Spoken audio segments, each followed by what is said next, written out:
ನಮಸ್ತೆ, ನಮ್ಮ ಚಾನಲ್ಗೆ ಸ್ವಾಗತ. ಮೊದಲು ನಮ್ಮ ಚಾನಲ್ನ ಸಬ್ಸ್ಕ್ರೈಬ್ ಮಾಡ್ಕೊಳ್ಳಿ. ಇನ್ನು ಮನೆಯಲ್ಲಿ ರಾಜು ಹೇಳ್ತಾನೆ, ನನಗೆ ಸಾಕ್ಷಿ ಅವರಂದರೆ ತುಂಬ ಇಷ್ಟ, ಅವರನ್ನೇ ಮದುವೆ ಮಾಡಿ ಜೀವನ ನಡೆಸಬೇಕಂತೇಳಿ ಆಸೆ ಪಟ್ಟಿದ್ದೇನೆ ಅಂತ ಹೇಳ್ತಾನೆ. ಆಗ ಮನೆಯವರೆಲ್ರಿಗೂ ಶಾಕ್ ಆಗುತ್ತೆ. ಆಗ ಸಾಕ್ಷಿಗೆ ಏನು ಹೇಳಬೇಕಂತಲೇ ಗೊತ್ತಾಗಲ್ಲ. ಆವಾಗ ಮಂಜರಿ ಹೇಳ್ತಾಳೆ, ಆಗ್ಬೋದು ಕಣೆ, ನೀನು ಬಂದು ಒಂದು ವಾರದಲ್ಲಿ ಇವನಿಗೆ ಮೋಡಿ ಮಾಡಿಬಿಟ್ಟಿದ್ಯಾ ಅಂತ ಹೇಳ್ಕೊಂಡು ಚುಚ್ಚು ಮಾತಾಡ್ತಾಳೆ. ಆವಾಗ ಅವನು ಹೇಳ್ತಾನೆ, ಯಾಕಮ್ಮ ಅವ್ರಿಗೆ ಬೈತೀರಾ? ಅವ್ರು ಏನು ಮಾಡಿದರು? ಅವರಿಗೆ ಈ ವಿಚಾರ ಏನೂ ಗೊತ್ತಿಲ್ಲ, ಅವರನ್ನು ಇಷ್ಟಪಟ್ಟಿದ್ದು ನಾನು, ಅವರಿಗೆ ಇದ್ರ ಬಗ್ಗೆ ಸ್ವಲ್ಪನೂ ಗೊತ್ತಿಲ್ಲ. ಹಾಗಿರುವಾಗ ಅವ್ರಿಗೆ ಯಾಕೆ ನೀವು ಈ ರೀತಿ ಬೈತಿದ್ದೀರಾ ಅಂತ ಹೇಳ್ತಾನೆ.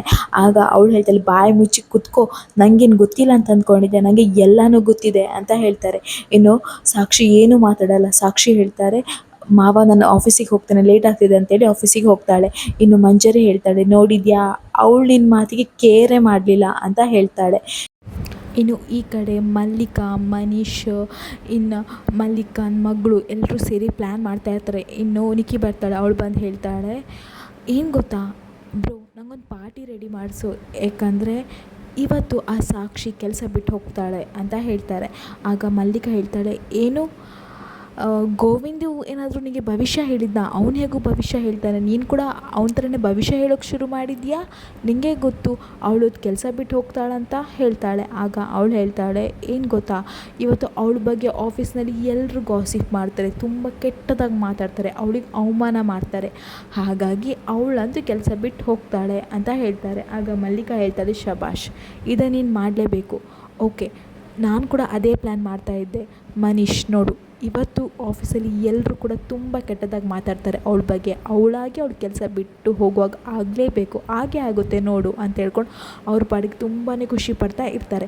ಇನ್ನು ಈ ಕಡೆ ಸಾಕ್ಷಿ ಆಫೀಸಿಗೆ ಬಂದಿರ್ತಾಳೆ. ಬಂದಾಗ ಮಲ್ಲಿಕನ್ PA ತುಂಬ ಕೆಟ್ಟದಾಗಿ ಮಾತಾಡ್ತಾಳೆ ಅವಳ ಹತ್ರ ಹೇಳ್ತಾಳೆ, ಏನು ಸಾಕ್ಷಿ, ಇಷ್ಟು ಬೇಗ ಬಂದಿದ್ಯಾ? ಅಲ್ಲ, ನೀನು ಇವಾಗಷ್ಟೇ ಮನೆಗೆ ಹೋಗಿದ್ಯಾ, ರೆಸ್ಟ್ ಮಾಡ್ತೀಯಾ ಅಂತ ಅಂದ್ಕೊಂಡೆ, ನೋಡಿದರೆ ಆಫೀಸಿಗೆ ಬಂದಿದ್ಯಾ?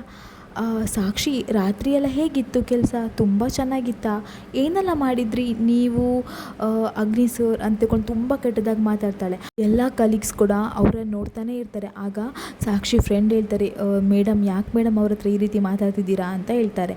ಆಗ ಅವಳು ಹೇಳ್ತಾಳೆ, ಯಾವ ರೀತಿ ಮಾತಾಡಬೇಕು, ಇರೋದನ್ನೇ ತಾನೇ ಹೇಳ್ತಾ ಇರೋದು, ಹೇಳು ಸಾಕ್ಷಿ, ಏನೆಲ್ಲ ಆಯಿತು ರಾತ್ರಿ ನಿನ್ನ ಮತ್ತು ಅಗ್ನಿ ಸರ್ ನಡುವೆ? ಅಲ್ಲ, ದೊಡ್ಡ ಬಾಸಿಗೂ ನಿನ್ನಂಗೆ ಕಂಡ್ರೆ ಪ್ರೀತಿ, ಇನ್ನು ಚಿಕ್ಕ ಬಾಸಿಗೂ ಏನೋ ಮೋಡಿ ಮಾಡಿದೆ ಕಣೆ ನೀನು ಅಂತ ಹೇಳ್ಕೊಂಡು ಮಾತಾಡ್ತಾ ಇರ್ತಾಳೆ. ಆಗ ಹಿಂದ್ಗಡೆ ಅಗ್ನಿ, ಮಲ್ಲಿಕಾ ಮತ್ತು ಮನೀಶ್ ಎಲ್ಲರೂ ನೋಡ್ತಾ ಇರ್ತಾರೆ. ಅಗ್ನಿ ಅಂತೂ ರೀನಾ ಮಾತಾಡಿದ ಪ್ರತಿಯೊಂದು ಮಾತನ್ನು ಹಿಂದೆ ನಿಂತ್ಕೊಂಡು ಕೇಳಿಸ್ಕೊಳ್ತಾನೆ ಇರ್ತಾರೆ.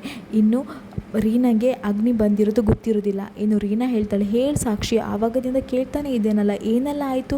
ಅಲ್ಲ, ಚಿಕ್ಕ ಬಾಸಿಗೂ ಏನೋ ಮೋಡಿ ಮಾಡಿದೆಯಲ್ವ ನೀನು, ನೀವಿಬ್ಬರೇ ರಾತ್ರಿ ಇಡೀ, ಅದು ಮಳೆ ಬರ್ತಾಯಿತ್ತು, ಇಬ್ಬರೇ ಒಟ್ಟಿಗೆ ಇದ್ರಲ್ಲ, ಏನೆಲ್ಲ ಆಯಿತು ಹೇಳಿ ಸಾಕ್ಷಿ, ಏನಾದರೂ ಆಯಿತಾ ಅಥವಾ ಏನಾದರೂ ಆಗಬೇಕಿತ್ತಾ? ಹೇಳಿ ಸಾಕ್ಷಿ ಅಂತೇಳ್ಕೊಂಡು ತುಂಬ ಕೆಟ್ಟದಾಗಿ ಮಾತಾಡ್ತಾಳೆ. ಆಗ ಅಗ್ನಿ ಹೇಳ್ತಾಳೆ, ನಿಂಗೇನು ಬೇಕು ಅದನ್ನು ನಾನು ಹೇಳ್ತೇನೆ ರೀನಾ ಅಂತ ಹೇಳ್ತಾಳೆ.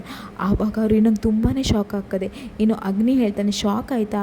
ಅಲ್ಲ, ನೀನು ಕೇಳ್ತಿದ್ಯಲ್ಲ ಅವ್ರ ಹತ್ರ ಏನಾಯಿತು ಅಂತ ಹೇಳ್ಕೊಂಡು, ನಾನು ಹೇಳ್ತೇನೆ, ನನ್ನ ಹತ್ರ ಕೇಳು, ನಾನಿಗೆ ಫುಲ್ ಡೀಟೇಲ್ಸೇ ಕೊಡ್ತೇನೆ ಅಂತ ಅಗ್ನಿ ಹೇಳ್ತಾನೆ. ಆವಾಗ ರೀನಂಗೆ ತುಂಬಾ ಹೆದರಿಕೆ ಆಗುತ್ತೆ. ಇನ್ನು ಅಗ್ನಿ ಹೇಳ್ತಾಳೆ, ನಿನಗೆ ನಾಚಿಕೆ ಆಗಲ್ವ? ಒಂದು ಹೆಣ್ಣಾಗಿ ಇನ್ನೊಂದು ಹೆಣ್ಣಿನ ಹತ್ರ ಈ ರೀತಿ ಮಾತಾಡ್ತಿದ್ಯಾ ಅಂದರೆ ನಿನ್ನ ಮನಸ್ಸಲ್ಲಿ ಎಷ್ಟು ಕ್ರೂರಿ ಇರ್ಬೋದು, ನಿನ್ನ ಮನಸ್ಸಲ್ಲಿ ಎಷ್ಟು ಹುಳ ತುಂಬಿಕೊಂಡಿರ್ಬೋದು. ರೀನಾ, ನಿಂಗೆ ಏನೋ ಅನಿಸಲ್ವಾ ಈ ರೀತಿ ಮಾತಾಡೋಕ್ಕೆ ಅಂತ ಹೇಳ್ತಾನೆ. ಆಗ ರೀನಾ ಹೇಳ್ತಾಳೆ, ಸರ್, ಅದು ಸುಮ್ಮನೆ ತಮಾಷೆಗೆ ಅಂತ ಹೇಳ್ತಾಳೆ. ಆಗ ಅಗ್ನಿ ಹೇಳ್ತಾಳೆ, ಏನು ತಮಾಷೆಗ? ಇನ್ನೊಂದು ಹೆಣ್ಣಿನ ಬಗ್ಗೆ ಈ ರೀತಿಯೆಲ್ಲ ಮಾತಾಡೋದು ತಮಾಷೆಗೆ ರೀನಾ? ಆಯಿತು ಬಿಡು, ನಿಂಗೆ ಏನಾಯಿತು ಅಂತ ಗೊತ್ತಾಗಬೇಕಲ್ಲ, ನಾನು ಹೇಳ್ತೀನಿ ಕೇಳು. ಒಂದು ವೇಳೆ ನಾನು ನೀನು ಇಬ್ಬರೇ ಸ್ಟಕ್ ಆಗಿದ್ದರೆ ಆವಾಗ ಏನಾಗ್ತಿತ್ತು ಹೇಳ್ರೀನಾ? ನೀನು ನನಗೆ ಏನು ಮಾಡ್ತಾಯಿದ್ದೆ, ನಾನು ನಿಂಗೆ ಏನು ಮಾಡ್ತಾಯಿದ್ದೆ ಹೇಳ್ರೀನಾ? ಗೊತ್ತಾಯ್ತಾ? ನೀನು ಏನು ಮಾಡ್ತಿದ್ಯೋ ಅದನ್ನೇ ಸಾಕ್ಷಿ ಕೂಡ ಮಾಡಿದ್ದು. ಇನ್ನೊಂದು ಸಾರಿ ಏನಾದರೂ ಅವಳ ಬಗ್ಗೆ ತಪ್ಪಾಗಿ ಮಾತಾಡಬೇಕು, ನಾನು ಏನು ಮಾಡ್ತೇನೆ ನನಗೆ ಗೊತ್ತಿಲ್ಲ ಅಂತ ಹೇಳ್ಕೊಂಡು ತುಂಬ ಸಿಗ್ನಲ್ ಮಾತಾಡ್ತಾನೆ. ಆವಾಗ ಮಲ್ಲಿಕಾ ಒಂದು ಬಂದು ಕೆನ್ನೆಗೆ ಬಾರಿಸ್ತಾಳೆ ರೀನದು.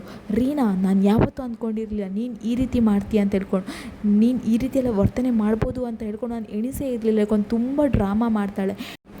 ರೀನಾಗೆ ಈ ರೀತಿ ಮಾತಾಡು ಅಂತ ಹೇಳಿದ್ದೆ ಮಲ್ಲಿಕಾ ಹಾಗೂ ಮನೀಶ್. ಇನ್ನು ಮಲ್ಲಿಕಾ ಅಂತೂ ಅಗ್ನಿ ಎದುರಿಗೆ ತುಂಬ ದೊಡ್ಡ ಡ್ರಾಮನೇ ಮಾಡ್ತಾಳೆ.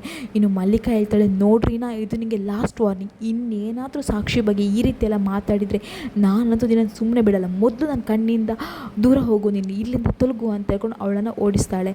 ಇನ್ನು ಸಾಕ್ಷಿ ಹತ್ರ ಮಲ್ಲಿಕಾ ಹೇಳ್ತಾಳೆ, ಸಾರಿ ಸಾಕ್ಷಿ ಅಂತ ಹೇಳ್ತಾಳೆ. ಇನ್ನು ಅಗ್ನಿ ಕೂಡ ಹೇಳ್ತಾಳೆ, ಏನು ಅಂದ್ಕೊಡ್ಬೇಡಿ ಸಾಕ್ಷಿ ಅವರೇ ಅಂತ ಹೇಳ್ತಾನೆ. ಇನ್ನು ಸಾಕ್ಷಿಗಂತೂ ತುಂಬಾ ಖುಷಿಯಾಗುತ್ತೆ, ಯಾಕಂದರೆ ಅಗ್ನಿ ಸಾಕ್ಷಿ ಪರವಾಗಿ ಮಾತಾಡಿದ್ದಾನ.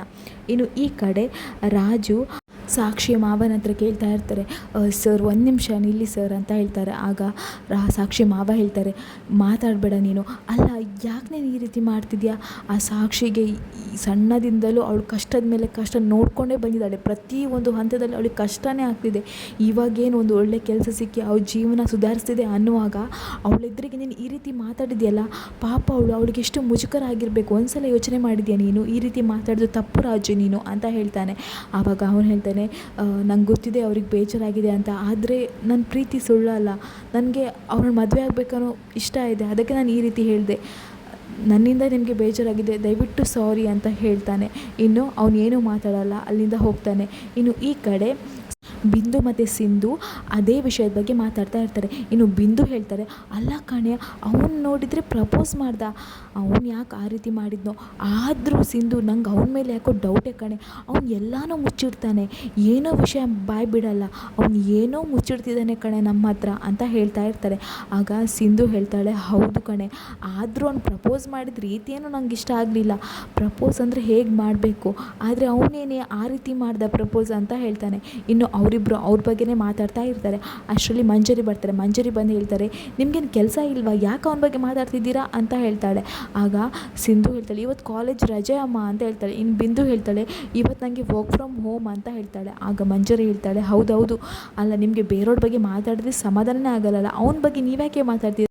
ಅವ್ನು ಏನಾದರೂ ಮಾಡ್ಕೊಳ್ಳಿ, ನಮಗೆ ಬೇಕಾಗಿರೋದು ಸಾಕ್ಷಿ, ಅವಳು ನಾವು ಹೇಳ್ದಾಗ ಕೇಳಬೇಕು, ಅದ್ರ ಬಗ್ಗೆ ನೀವು ಯೋಚನೆ ಮಾಡಿ ಅಂತ ಹೇಳ್ಕೊಂಡು ಹೇಳ್ತಾ ಇರ್ತಾಳೆ. ಇನ್ನು ಈ ಕಡೆ ಸಾಕ್ಷಿ ಅಗ್ನಿ ಅವಳ ಪರವಾಗಿ ಮಾತಾಡಿರೋದನ್ನು ಎಲ್ಲ ಎಣಿಸ್ಕೊಂಡು ತುಂಬಾ ಖುಷಿ ಪಡ್ತಾ ಇರ್ತಾಳೆ. ಇಲ್ಲಿಗೆ ಈ ವಿಡಿಯೋ ಮುಗಿಯುತ್ತೆ. ಮುಂದಿನ ವಿಡಿಯೋದಲ್ಲಿ ಏನೆಲ್ಲ ಆಗುತ್ತೆ ಅಂತ ನೋಡೋಣ. ಅಲ್ಲಿವರೆಗೂ ನಮ್ಮ ಚಾನಲ್ನ ದಯಮಾಡಿ ಸಬ್ಸ್ಕ್ರೈಬ್ ಮಾಡ್ಕೊಳ್ಳಿ.